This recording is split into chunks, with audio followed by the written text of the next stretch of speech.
नमस्ते दोस्तों, मुंशी प्रेमचंद की कहानी अभिलाषा। आइए सुनते हैं। कल पड़ोस में बड़ी हलचल मची।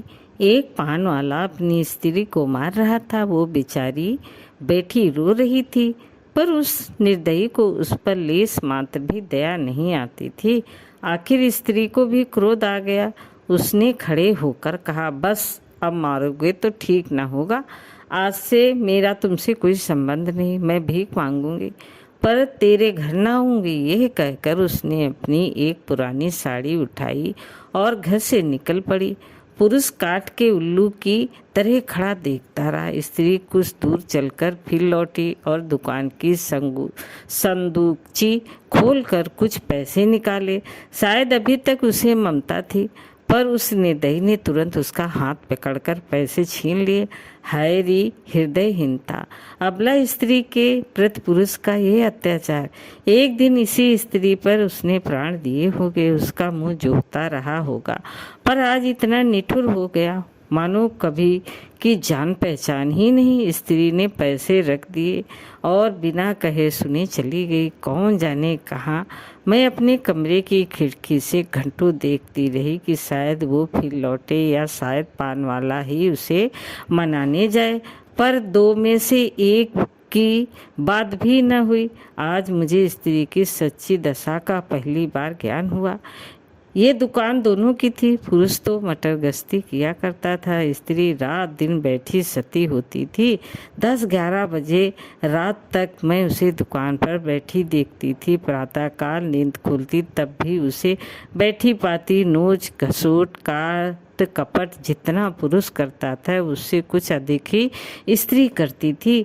पर पुरुष सब कुछ है, स्त्री कुछ नहीं। पुरुष जब चाहे उसे निकाल बाहर कर सकता है। इस समस्या पर मेरा चित्त इतना अशांत हो गया कि नींद आंखों से भाग गई। 12 बज गए और मैं बैठी रही। आकाश पर निर्मल चांदनी छिटकी हुई थी।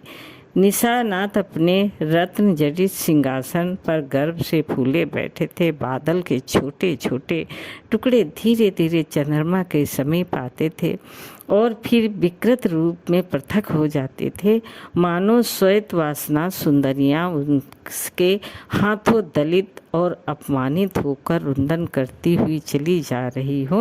इस कल्पना ने मुझे इतना विकल किया कि मैंने खिड़की बंद कर दी और पलंग पर आ बैठी। मेरे प्रियतम निद्रा में मगन थे। उनका तेजमय मुखमंडल इस समय मुझे कुछ चंद्रमा से ही मिलता जुलता मालूम हुआ। वही साहस छवि थी जिससे मेरे नेत्र तृप्त हो जाते थे। वही विशाल वक्ष था जिस पर सिर रखकर मैं अपने अंत स्थल में एक कोमल मधुर कंपन का अनुभव करती थी। वही सदृढ़ बाहें थी जो मेरे गले में पड़ जाती थी तो मेरे हृदय में आनंद की हिलोरें सी उठने लगती थी। पर आज कितने दिन हुए मैंने उस मुख पर हंसी की उज्जवल रेखा नहीं देखी।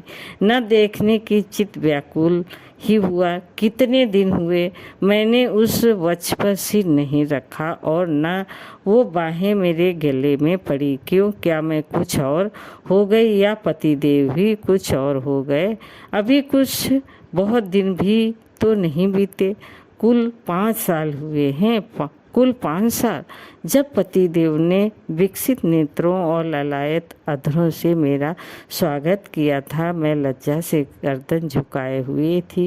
हृदय में कितनी प्रबल उत्कंठा हो रही थी कि उनकी मुख छवि देख लो, पर लज्जावश सिर न उठा सकी। आखिर एक बार मैंने हिम्मत करके आंखें उठाई और यद्यपि दृष्टि आधे रास्ते से ही लौट आई तो भी उस अर्ध दर्शन ने मुझे जो आनंद मिला, क्या उसे कभी भूल सकती हूँ? वो चित्र अब भी मेरे हृदय पट पर खिंचा हुआ है। जब कभी उसका स्मरण आता है हृदय पुलकित हो उठता है। उस आनंद स्मृति में अब भी वही गुदगुदी वही सनसनी है, लेकिन अब रात दिन उस छवि के दर्शन करती हूँ। उषा काल, प्रातः काल, मध्य काल, संध्या काल, निशा काल, आठों पहर उसको देखती हूँ, पर हृदय में गुदगुदी नहीं होती। वो मेरे सामने खड़े मुझसे बातें किया करते हैं। मेरे कुर्सी की ओर देखती रहती हूँ। जब वो घर से निकलते थे तो मैं द्वार पर आकर खड़ी हो जाती थी, और जब वो पीछे फिरकर मुस्कुरा देते तो मुझे मानो स्वर्ग का राज मिल जाता था। मैं तीसरे पहर कोठे पर चढ़ जाती थी और उनके आने की बाट जोहने लगती थी। उनको दूर से आते देखकर मैं उन्मत्त सी होकर नीचे आती और द्वार पर जाकर उनका अभिवादन करती। पर अब मुझे ये भी नहीं मालूम होता है कि वो कब आते हैं और कब जाते हैं। जब बाहर का द्वार बंद हो जाता है तो समझ जाती हूँ कि वो चले गए। जब द्वार खुलने की आवाज़ आती है तो समझ जाती हूँ कि आ गए। समझ में नहीं आता कि मैं ही कुछ और हो गई हूँ या पति ही कुछ और हो गए। तब वो घर में बहुत ना आते थे। जब उनकी आवाज़ कानों में आ जाती तो मेरे देह में बिजली सी कौन जाती थी। उनकी छोटी छोटी बातें, छोटे छोटे कामों को भी मैं अनुरक्त मुग्ध नेत्रों से देखा करती। वो जब छोटे लाल को गोद में उठाकर प्यार करते, जब टमी का सिर थपथपाकर उसे लिटा देते, जब बूढ़ी भक्तन को चिढ़ाकर बाहर भाग जाते थे, जब बाल्टियों में पानी भर भर के पौधों को सींचते थे, तब ये आंखें उसी ओर लगी रहती थी। पर अब वो सारे दिन घर में रहते हैं, मेरे सामने हंसते बोलते हैं, मुझे खबर भी नहीं होती। ना जाने क्यों तब किसी दिन उन्होंने फूलों का एक गुलदस्ता मेरे हाथों में रख दिया था और मुस्कुराए थे। ये प्रणय का उपहार पाकर मैं फूली न समाई थी। केवल थोड़े से फूल और पत्तियां थी, पर उन्हें देखने से मेरी आंखें किसी भांति तृप्ति न होती थी। कुछ देर हाथ में ली रही, फिर अपनी मेज पर फूलदान में रख दिया। कोई काम नहीं होती तो बार बार आकर उस गुलदस्ते को देख जाती। कितनी बार उसे आंखों से लगाया, कितनी बार उसे चुमा। कोई 1,00,000 रुपये भी देता तो उसे न देती। उसकी एक एक पंखड़ी मेरे लिए एक एक रत्न थी। जब वो मुरझा गया तो मैंने उसे उठाकर अपने बक्से में रख दिया था। तब से उन्होंने मुझे हजारों चीज़ें उपहार में दी, एक से एक रत्न जड़ित आभूषण, एक से एक बहुमूल्य वस्त्र और गुलदस्ते तो प्रायः नित्य ही लाते हैं, लेकिन इन चीज़ों को पाकर वो उल्लास नहीं होता। मैं उन चीज़ों को पहनकर आईने में अपना रूप देखती हूँ और गर्व से फूल उठती हूँ। अपनी हमजोलियों को दिखाकर अपना गौरव और उनकी ईर्ष्या बढ़ाती हूँ। बस अभी थोड़े दिन हुए उन्होंने मुझे चंद्रहार दिया है, जो इसे देखता है मोहित हो जाता है। मैं भी उसकी बनावट और जगमगाहट पर मुग्ध हूँ। मैंने अपना संदूक खोला और उस गुलदस्ते को निकाल लाई। आह, उसे हाथ में लेते ही मेरे एक एक नस में बिजली दौड़ गई। हृदय के सारे तार कंपित हो गए। वो सूखी हुई पंखुड़ियाँ जो अब पीले रंग की हो गई थी, बोलती हुई मालूम होती थी। उसके सूखे मुरझाए हुए मुखों के अस्फुष्ट कंपित अनुराग में डूबे शब्द साए साए करके निकलते हुए जान पड़ते थे। किंतु वो रत्न जड़ित क्रांति से दमकता हुआ हार स्वर्ण और पत्थरों का एक समूह था, जिसमें प्राण न थे, संज्ञा न थी, मर्म न था। मैंने फिर गुलदस्ते को चूमा, कंठ से लगाया, अर्ध नेत्रों से सींचा और फिर संदूक में रख आई। आभूषणों से भरा हुआ संदूक भी उस एक स्मृति चिन्ह के सामने तुच्छ था। ये क्या रहस्य था? फिर मुझे उनके एक पुराने पत्र की याद आई। उसे उन्होंने कॉलेज से मेरे पास भेजा था। उसे पढ़कर मेरे हृदय में जो आनंद हुआ था, जो तूफान उठा था, आंखों से जो नदी बहती थी, क्या उसे कभी भूल सकती हूँ? उस पत्र को मैंने अपनी सुहाग की पिटारी में रख दिया था। उस समय उस पत्र को पढ़ने की प्रबल इच्छा हुई। मैंने पिटारी से वो पत्र निकाला। उसे स्पर्श करते ही मेरे हाथ कांपने लगे, हृदय में धड़कन होने लगी। मैं कितनी देर उसे हाथ में लिए खड़ी रही, कह नहीं सकती। मुझे ऐसा मालूम हुआ कि मैं फिर से वही हो गई हूँ जो पत्र पाते समय थी। उस पत्र में एक प्रेम के कवितामय उद्धार थे, एक प्रेम की साहित्यिक विवेचना थी। क्या वियोग व्यथा का करुण कंदन था? उसमें तो प्रेम का एक एक शब्द भी न था। लिखा था, कामनी तुमने 8 दिनों से कोई पत्र नहीं लिखा। क्यों नहीं लिखा? अगर तुम मुझे पत्र न लिखोगी तो मैं होली की छुट्टी में घर न आऊँगा। इतना समझ लो। आखिर तुम सारे दिन क्या करती हो? मेरे उपन्यासों की अलमारी खोल ली है क्या? अपने मेरी अलमारी क्यों खोली? समझती होगी मैं पत्र न लिखूंगी तो बस बच्चा खूब रोएंगे और हैरान होंगे। यहाँ इसकी परवाह नहीं है। 9 बजे रात को सोता हूँ तो 8 बजे उठता हूँ। कोई चिंता है तो यही कि फेल ना हो जाऊँ। अगर फेल भी हुआ तो तुम जानोगी कितना सरल, भोले भाले हृदय से निकला हुआ, निष्कपट, मनपूर्ण आग्रह और आतंक से भरा हुआ पत्र था। मानो उसका सारा उत्तरदायित्व मेरे ही ऊपर था।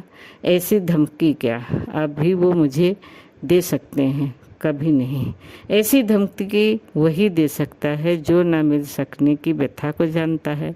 उसका अनुभव करता हो पतिदेव अब जानते हैं इस धमकी का मुझ पर कोई असर न होगा।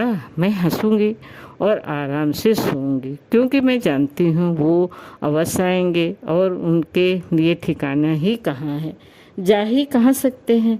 तब से उन्होंने मेरे पास कितने पत्र लिखे। 2 दिन को भी बाहर जाते हैं तो ज़रूर एक पत्र भेजते हैं, और 10-5 दिन को जाते हैं तो नित्य प्रति एक पत्र आता है। पत्रों में प्रेम के चुने हुए शब्द, चुने हुए वाक्य, चुने हुए संबोधन भरे हुए होते हैं। मैं उन्हें पढ़ती हूँ, एक ठंडी सांस लेकर रख देती हूँ। हाय वो हृदय कहाँ गया? प्रेम के इस निर्जीव भाव सुन, कृमिक शब्दों में वो अभिन्नता कहाँ है? वो रस कहाँ है? वो उन्माद कहाँ है? वो क्रोध कहाँ है? वो झुलझुलाहट कहाँ है? उनमें मेरा मन कोई वस्तु खोजता है, कोई अज्ञात, अव्यक्त, अलक्षित वस्तु पर ही वो नहीं मिलती। उसमें सुगंध भरी होती है। पत्रों के कागज़ आर्ट पेपर को मात करते हैं, पर उनका ये सारा बनाव श्रृंगार किसी गत योना नायिका के बनाव श्रृंगार के सदृश ही लगता है। कभी कभी तो पत्रों को खोलती भी नहीं। मैं जानती हूँ उसमें क्या लिखा होगा। उन्हीं दिनों की बात है, मैंने 30 का व्रत किया। मैंने देवी के सम्मुख सिर झुकाकर वंदना की थी। देवी, मैं तुमसे केवल एक वरदान मांगती हूँ, हम दोनों प्राणियों में कभी विच्छेद ना हो, और मुझे कोई अभिलाषा नहीं है।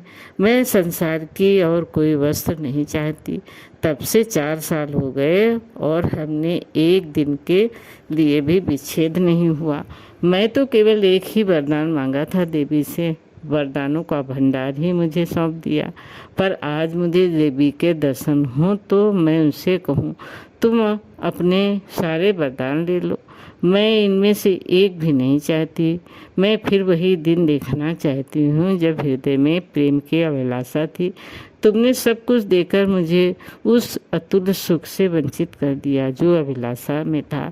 मैं अब की देवी से वो दिन दिखाने की प्रार्थना करूं, जब मैं किसी निर्जन जल तट और सघन वन में अपने प्रीतम को ढूंढती फिरूं। नदी की लहरों से कहूँ, मेरे प्रीतम को तुमने देखा है? वृक्षों से पूछे, मेरे प्रीतम कहाँ गए? क्या वो सुख मुझे कभी प्राप्त होगा? उसी समय मंद शीतल पवन चलने लगा। मैं खिड़की के बाहर से निकाले खड़ी थी। पवन के झोंकों से मेरे केस की लटें बिखरने लगी। मुझे ऐसा आभास हुआ मानो प्रीतम वायु के इन उच्च श्वासों में है। फिर मैंने आकाश की ओर देखा। चांद की किरणें चांदनी के जगमगाते तारों की भांति आँखों से आँख मिचौली सी खेल रही थी। आंखें बंद करते समय सामने आ जाती थी, पर आंखें खोलते ही सदृश हो जाती थी। मुझे उस समय ऐसा आभास हुआ कि मेरे प्रीतम उन्हीं जगमगाते तारों पर बैठे आकाश से उतर रहे हैं। उसी समय किसी ने गाया, अनोखे से न्याही के त्याग, निराले पीड़ा के संसार, कहाँ होते हो अंत ध्यान, लुटा करके सोने सा प्यार, लुटा करके सोने सा प्यार। ये पद मेरे मर्म स्थल को तीर की भांति छेदता हुआ कहाँ चला गया मैं नहीं जानती। मेरे रोए खड़े हो गए, आंखों से आंसुओं की झड़ी लग गई। ऐसा मालूम हुआ जैसे कोई मेरे प्रीतम को मेरे हृदय से निकाले लिए जाता है। मैं जोर से चिल्ला पड़ी। उसी समय पतिदेव की नींद टूट गई। वो मेरे पास आकर बोले, क्या अभी तुम चिल्लाई थी? अरे तुम रो रही हो, क्या बात है? कोई स्वप्न तो नहीं देखा? मैंने सिसकते हुए कहा। रोऊं ना तो क्या हंसूं? स्वामी ने मेरा हाथ पकड़कर कहा। क्यों, रोने का कोई कारण है या यूं ही रोना चाहती हो? क्या मेरे रोने का कारण तुम जान सकते हो? मैंने तुम्हारे दिल की बात कैसे जान सकता हूँ? तुमने जानने की चेष्टा कभी की है? मुझे इसका सान गुमान भी न था कि तुम्हारे रोने का कोई कारण हो सकता है। तुमने तो बहुत कुछ पढ़ा है, क्या तुम भी ऐसी बातें कह सकते हो? स्वामी ने विस्मय में पढ़कर कहा। तुम तो पहेलियाँ बुझवाती हो। क्यों, क्या तुम कभी नहीं रोते? मैं क्यों रोने लगा? तुम्हें अब कोई अभिलाषा नहीं है? मेरी सबसे बड़ी अभिलाषा पूरी हो गई। अब मैं और कुछ नहीं चाहता। ये कहते हुए पतिदेव मुस्कुराए और मुझे गले से लिपटा लेने को बढ़े। उनकी ये हृदयहीनता इस समय मुझे बहुत बुरी लगी। मैंने उन्हें हाथों से पीछे हटाकर कहा, मैं इस सॉन्ग को प्रेम नहीं समझती। जो कभी रो नहीं सकता वो प्रेम नहीं कर सकता। रुंदन और प्रेम दोनों एक ही रेत से निकलते हैं। उसी समय फिर उसी गाने की धुन सुनाई दी। अनोखे से नीही के त्याग, निराले पीड़ा के संसार, कहाँ होते हो अंतर ध्यान, लुटा करके सोने सा प्यार। पतिदेव की वो मुस्कुराहट लुप्त हो गई।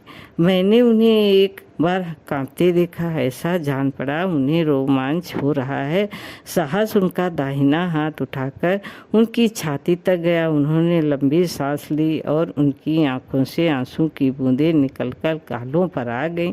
तुरंत मैंने रोते हुए उनकी छाती पर सिर रख दिया और उस परम सुख का अनुभव किया जिसके लिए कितने दिनों से मेरा हृदय तड़प रहा था।